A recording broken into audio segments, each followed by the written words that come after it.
Assalamualaikum warahmatullahi wabarakatuh. Salam guru penggerak. Saya Helmi, calon guru penggerak angkatan 9 dari SMK Al-Ikhwaniyah Kota Tangerang Selatan. Pada video ini saya akan memaparkan koneksi antar materi modul 1.3. Di tahap ini, saya diminta untuk merefleksikan dan mengaitkan pemahaman antar modul yang telah dipelajari hingga kini dengan merespon pertanyaan sebagai berikut. Pertanyaan pemantik pertama, apa yang Bapak Ibu pahami mengenai kaitan peran pendidik dalam mewujudkan filosofi pendidikan Ki Hajar Dewantara dan profil pelajar Pancasila pada murid-muridnya dengan paradigma inquiry apresiatif di sekolah Bapak Ibu? Menurut saya, seorang guru sebagai pimpinan dalam kelas harus memberikan contoh yang baik bagi siswanya. Mereka harus mampu mempraktikkan nilai-nilai yang mereka ajarkan, seperti disiplin, kerja keras, kejujuran, dan toleransi. Seorang guru juga harus bisa menjadi panutan yang baik bagi siswa-siswanya, sesuai dengan filosofi Ki Hajar Dewantara, yaitu Ingarso Sung Tulodo. Artinya, menjadi seorang pemimpin harus mampu memberikan suri tauladan. Ing Madyo Mangun Karso, artinya seorang di tengah harus juga mampu membangkitkan atau menggugah semangat.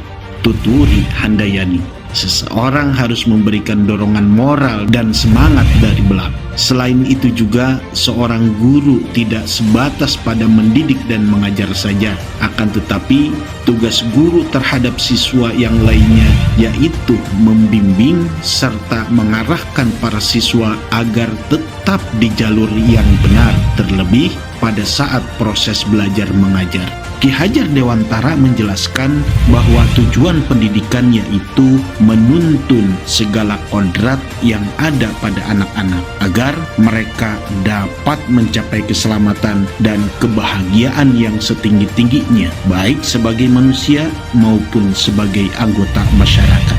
Dalam proses menuntun, anak diberikan kebebasan, namun pendidik sebagai pamong dalam memberi tuntunan dan arahan agar anak tidak kehilangan arah dan membahayakan dirinya. Seorang pamong dapat memberikan tuntunan agar anak dapat menemukan kemerdekaannya dalam belajar.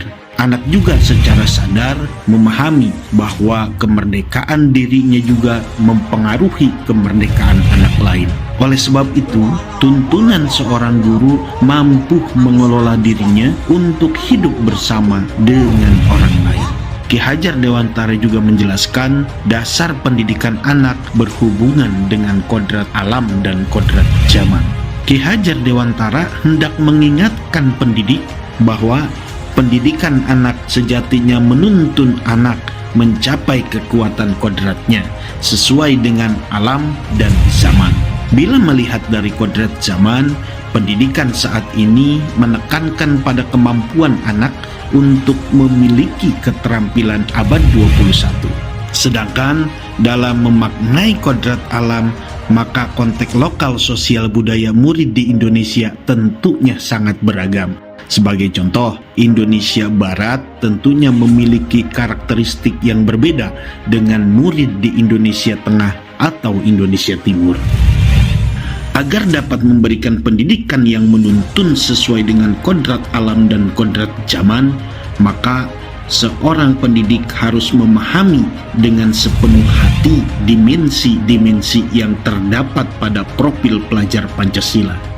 Keenam dimensi tersebut antara lain: pertama, beriman, bertakwa kepada Tuhan Yang Maha Esa, dan berakhlak mulia. Kedua, kreatif. Ketiga, bergotong royong. Keempat, berkebinekaan global. Kelima, bernalar kritis. Dan keenam, mandiri. Profil pelajar Pancasila tersebut dapat terwujud jika seorang guru memiliki visi dan menciptakan prakarsa perubahan supaya visi yang diimpikan bisa terwujud. Untuk mengimplementasikan prakarsa perubahan, salah satu pendekatan yang bisa dilakukan adalah pendekatan inquiry apresiatif atau IA. IA adalah pendekatan manajemen perubahan yang kolaboratif dan berbasis kekuatan. Di sekolah kami, SMK Al-Ikhwaniyah, hampir seluruh siswa memiliki gadget atau handphone.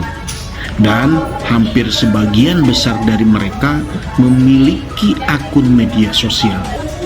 Kemampuan anak mengakses sumber-sumber di dunia maya yang beragam adalah awal yang baik untuk anak-anak dalam mengkreasi narasi atau ide opini mereka, terutamanya untuk mendukung proses pembelajaran yang berbasis teknologi. Namun, sayangnya, media sosial juga memiliki potensi untuk menimbulkan tantangan bagi para pelajar dalam menerapkan profil pelajar Pancasila pada era digital. Beberapa tantangan tersebut antara lain adanya hoax, hate speech, cyberbullying, dan radikalisme yang dapat merusak persatuan dan kesatuan bangsa.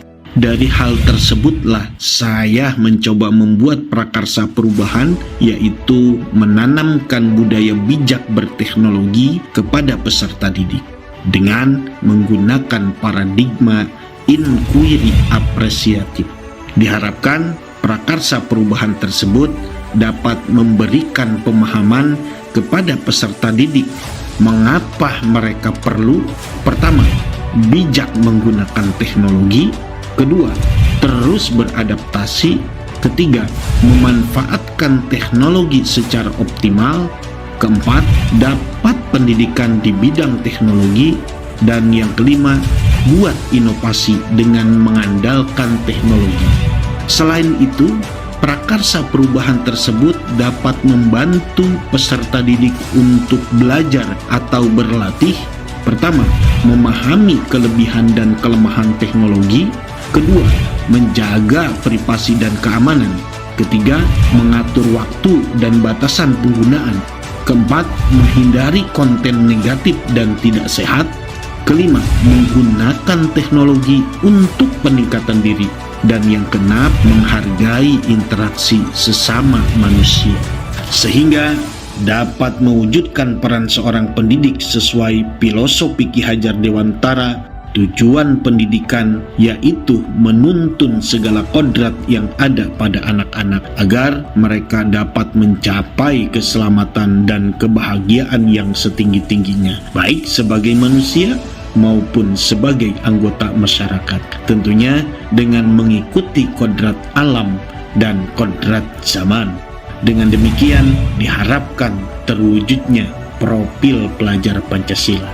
Pertanyaan pemantik kedua, revisi dan rumuskan dengan penuh keyakinan visi yang telah Bapak Ibu buat berdasarkan jawaban pertanyaan di atas ke dalam sebuah visi yang membuat Bapak Ibu bersemangat ketika membacanya dan menggerakkan hati setiap orang untuk membacanya.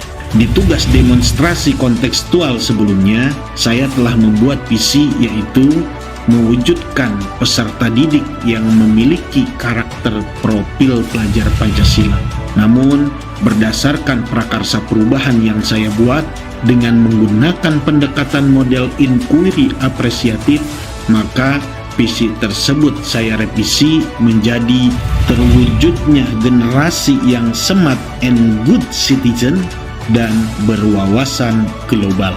Alasan revisi tersebut adalah saya ingin menciptakan generasi yang tidak hanya mampu menggunakan teknologi, melainkan juga memiliki kecerdasan baik intelektual, emosional, sosial maupun spiritual, dan memiliki rasa bangga dan tanggung jawab. Demikian video koneksi antar materi modul 1.3 ini, semoga dapat menginspirasi Bapak Ibu Guru pejuang pendidikan. Didiklah anak-anakmu sesuai dengan zamannya, karena mereka hidup bukan di zamanmu. Ali bin Abi Thalib. Salam guru penggerak. Wassalamualaikum warahmatullahi wabarakatuh.